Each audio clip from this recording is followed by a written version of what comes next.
তো আল্লাহ তিন ভাবে আমাদের দোয়া কবুল করে।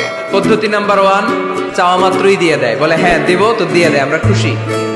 পদ্ধতি নাম্বার 2, আমরা চাই আল্লাহ এটা দাও, আল্লাহ তখনও বলে ইয়েস দেব, কারণ না বলে ফিরিয়ে দিতে আল্লাহ জানেন দেব, তবে সাথে সাথে দেন না, লেটার অন, দেরি করে। কখন দিলে আমার জন্য ভালো, এটা আমার চেয়েও ভালো জানে কে, দেরি করে দেয়। পদ্ধতি নাম্বার 3, আমি চাইলাম আল্লাহ এটা দাও, আল্লাহ বলে ইয়েস দেব, সাথে সাথে দেয় না, দেরি করেও দেয় না, এটা কিয়ামতের ময়দানের জন্য তিনি রেখে দেয়, যাতে ওই দিন বিপদের কালে এই দোয়ার বদৌলতে তিনি আমাদেরকে বাঁচিয়ে দিতে পারে। তাহলে যে এত এত দোয়া করি, লাভ আছে না নাই? হয় সাথে সাথেই কবুল, নয় কিছু সময় দেরি করে কবুল, তা না হলে আখেরাতের অ্যাকাউন্টে আমাদের জন্য ব্যালেন্সে রেখে দিয়েছে কে? এজন্য আজকের এই ফরিদপুরের মাহফিল তখনই সার্থক হবে যখন আমরা এই সিদ্ধান্ত নিতে পারবো যে আমরা চাইবো একজনের কাছে, তিনি কে, এবং চাইবো চাওয়ার মতো। যেহেতু এটা একটা শিল্প, আর্ট, এটাকে আত্মস্থ করতে হয়, চাওয়ার মতো চাইলে এটা কখনো মিস হয় না।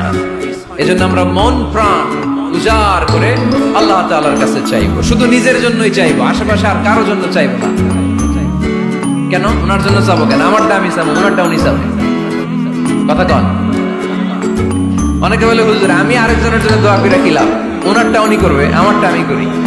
এরকম একটা লজিক বা যুক্তি আছে না নাই? এটা ভুয়া যুক্তি, এটার কোনো গ্রাউন্ড নাই। কারণ আমার জন্য দোয়া করলে যেমনি লাভ, আরেকজনের জন্য করলেও লাভ।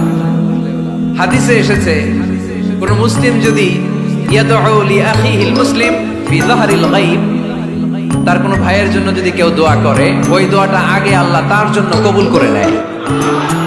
কারণ সে দোয়া যাই করে, পাশ থেকে ফেরেশতারা বলে ওয়ালাকা বিমিসলিন, ওয়ালাকা বিমিসলিন, তোমার জন্য এটা কবুল করো। যেমন আপনি দোয়া করলেন আল্লাহ আমার এই ভাইটা অসুস্থ, আল্লাহ আমি দোয়া করছি আল্লাহ আপনি তারে সুস্থ করে দেন।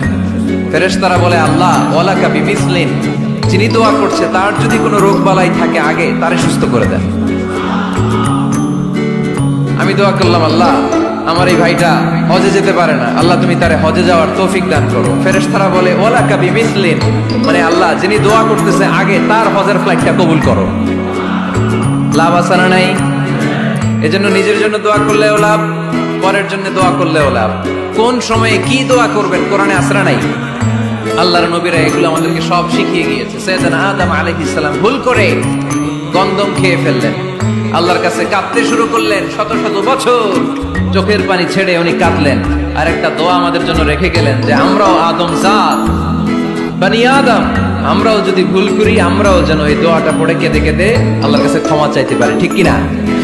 সাইয়েদনা আদম আলাইহিস সালাম ভুল করে ফেললেন, আল্লাহর কাছে চোখের পানি ছাড়লেন, অনুতপ্ত হলেন আর দোয়া করলেন রব্বানা যালামনা আনফুসানা ওয়া ইল্লাম তাগফির লানা ওয়া তারহামনা লানাকুনান্না মিনাল খাসিরিন।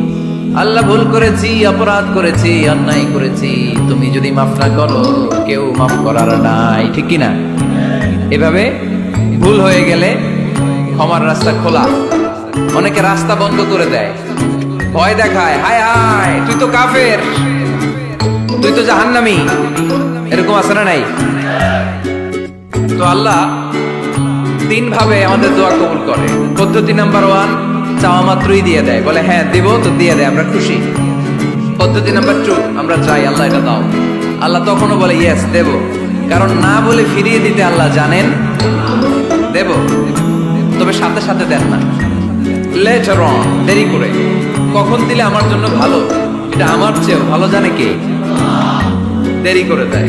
পদ্ধতি নাম্বার 3, আমি চাইলাম আল্লাহ এটা দাও, আল্লাহ বলে ইয়েস দেব, সাথে সাথে দেয় না, দেরি করেও দেয় না, এটা কিয়ামতের ময়দানের জন্য তিনি রেখে দেয়, যাতে ওই দিন বিপদের কালে এই দোয়ার বদৌলতে তিনি আমাদেরকে বাঁচিয়ে দিতে পারে। তাহলে যে এত এত দোয়া করি, লাভ আছে না নাই? হয় সাথে সাথেই কবুল, নয় কিছু সময় দেরি করে কবুল, তা না হলে আখেরাতের অ্যাকাউন্টে আমাদের জন্য ব্যালেন্সে রেখে দিয়েছে কে? এজন্য আজকের এই ফরিদপুরের মাহফিল তখনই সার্থক হবে যখন আমরা এই সিদ্ধান্ত নিতে পারবো যে আমরা চাইবো একজনের কাছে, তিনি কে?